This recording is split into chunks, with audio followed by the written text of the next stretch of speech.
Grimm's Household Tales, translated by Margaret Hunt, read by Paul Martin. This audiobook and its underlying text is in the public domain.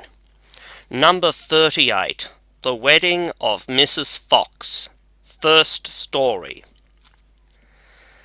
There was once an old fox with 9 tails who believed that his wife was not faithful to him and wished to test her. He stretched himself out under the bench, did not move a limb, and behaved as if he was stone dead. Mrs. Fox went up to her room, shut herself in, and her maid, Miss Cat, sat by the fire and did the cooking. When it became known that the old fox was dead, wooers presented themselves. The maid heard someone standing at the door knocking. She went and opened it, and it was a young fox, who said, "What may you be about, Miss Cat? Do you sleep or do you wake?" She answered, "I am not sleeping, I am waking. Would you know what I am making? I am boiling warm beer with butter so nice. Will the gentleman enter, and drink some likewise?" "No, thank you, miss," said the fox. "What is Mrs. Fox doing?" The maid replied, "She sits all alone, and makes her moan, weeping her little eyes quite red, because old Mr. Fox is dead." "Do you just tell her, miss, that a young fox is here who would like to woo her?"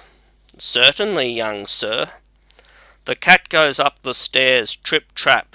The door she knocks at tap-tap-tap. "Mistress Fox, are you inside?" "Oh yes, my little cat," she cried. "Oh, woo us, he stands at the door out there. Tell me what he is like, my dear." "But has he 9 tails as beautiful as the late Mr. Fox?" "Oh no," answered the cat, "he has only 1. "Then I will not have him." Miss Cat went downstairs and sent the wooer away. Soon afterwards there was another knock, and another fox was at the door who wished to woo Mrs. Fox. He had 2 tails, but he did not fare better than the first. After this still more came, each with 1 tail more than the other, but they were all turned away, until at last one came who had 9 tails like old Mr. Fox.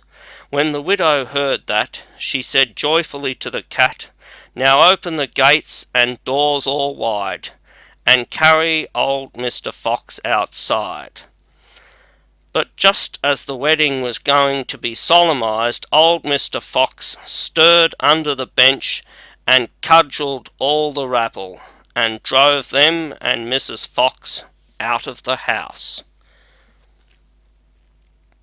Second story. When old Mr. Fox was dead, the wolf came as a wooer, and knocked at the door, and the cat, who was servant to Mrs. Fox, opened it for him. The wolf greeted her and said, "Good day, Mrs. Cat of Kerrawit. How comes it that alone you sit? What are you making that's good?" The cat replied, "In milk I'm breaking bread so sweet. Will the gentleman please come in and eat?" "No, thank you, Mrs. Cat," answered the wolf. "Is Mrs. Fox not at home?" The cat said, "She sits upstairs in her room, bewailing her sorrowful doom, bewailing her trouble so sore, for old Mr. Fox is no more." The wolf answered, "If she's in want of a husband now, then will it please her to step below?" The cat runs quickly up the stair, and lets her tail fly here and there, until she comes to the parlour door. With her 5 gold rings at the door she knocks. "Are you within, good Mrs. Fox? If you're in want of a husband now, then will it please you to step below?" Mrs. Fox answered, "Has the gentleman red stockings on, and has he a pointed mouth?" "No," answered the cat. "Then he won't do for me." When the wolf was gone, came a dog, a stag, a hare, a bear, a lion, and all the beasts of the forest, one after the other. But one of the good points which old Mr. Fox had possessed was always lacking, and the cat had continually to send the wooers away. At length came a young fox. Then Mrs. Fox said, "Has the gentleman red stockings on, and has he a little pointed mouth?" "Yes," said the cat, "he has." "Then let him come upstairs," said Mrs. Fox, and ordered the servant to prepare the wedding feast. "Sweep me the room as clean as you can. Up with the window, fling out my old man. For many a fine fat mouse he brought, yet of his wife he never fought, but ate up everything he caught."